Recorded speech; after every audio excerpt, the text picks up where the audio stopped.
दिन की बात है कि वो जो उसकी मदर थी, सौतेली माँ, किसी उस बच्चे से कुछ गलती हो गई, तो उसको मारने आई। तो जैसे उसको मारने आई ना, तो उसने हाथ उठाया, तो एकदम से उस लड़की का पूरा रूप चेंज हो गया।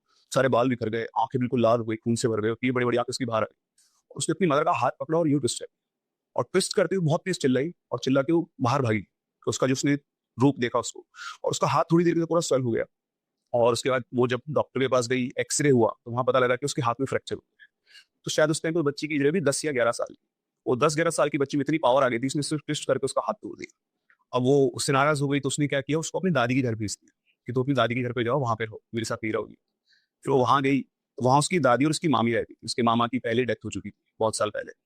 उसकी मामी ने भी 2-3 दिन तो उसको एडजस्ट किया, बट फिर से वो भी वैसे करने लग गई, वो उससे मिसबिहेव करने लग गई। उससे बोलती, "तू यहाँ बैठ के सिर्फ़ खाने आई है, यहाँ खाएगी, तुझे काम भी करना पड़ेगा।" उससे भी घर के काम करवाती, वो भी उसको टॉर्चर करती है। बट वो बच्ची अपना लाइफ़ वहाँ पे स्पेंड कर रही थी। उसको हमेशा ये लगता था कि मेरी माँ मेरे साथ है, वो मेरे आस-पास रहती है। फिर से एक दिन वहाँ पर भी सेम इंसिडेंट हुआ।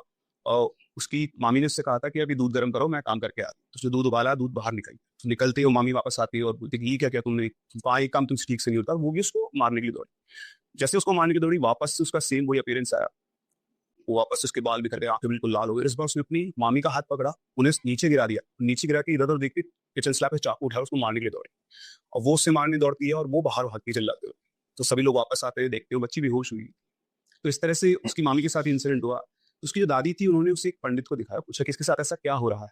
तो उन्होंने बताया कि इसकी माँ जो थी बहुत प्योर सोल थी, और जब ये छोटी थी तब इनकी डेथ हो गई थी, लेकिन इनका कनेक्शन इतना स्ट्रॉन्ग था कि वो यहाँ से जा ही नहीं पाई। और तब से लेकर आज तक वो उसके साथ ही रहती है, वो इसको प्रोटेक्ट करती है। और जब भी कोई इसको हार्म करने की कोशिश करता है, तो वो उसके शरीर में आ जाती है, थोड़े टाइम के लिए, क्योंकि छोटी बच्ची उसकी एनर्जी इतनी है कि उसको सस्टेन कर पाए वेसल। वो धीरे-धीरे और बड़ी हुई, करीबन 17-18 साल की एज में एक शाम की बात है, कोई सड़क से आ रही थी वो, तो 2 लड़कों ने उसको छेड़ा। तो जैसे उन्होंने छेड़ा, उससे मिसबिहेव करने लगे, मतलब बहुत सारी पब्लिक थी वहाँ पर, और एकदम से वापस से उसके अंदर उसकी मदर आती है, और फिर उन दोनों लड़कों को बढ़िया से उनको पिटाई करती हुई। जी, शॉ लग रहा है मेरे को पिक्चर की स्क्रिप्ट है। ना आपको ऐसा लगेगा, बट ये रियल स्टोरी है। मतलब बात ये है, उसने उसकी पिटाई की, और सब लोग देख रहे थे कि पतली सी लड़की है, 18 साल की, 2 मुस्टंडे लड़कों को मार रही है, और वाक़ई में ऐसे उसने उसको पीटा बढ़िया से, उन दोनों को थप्पड़-वप्पड़ मारे।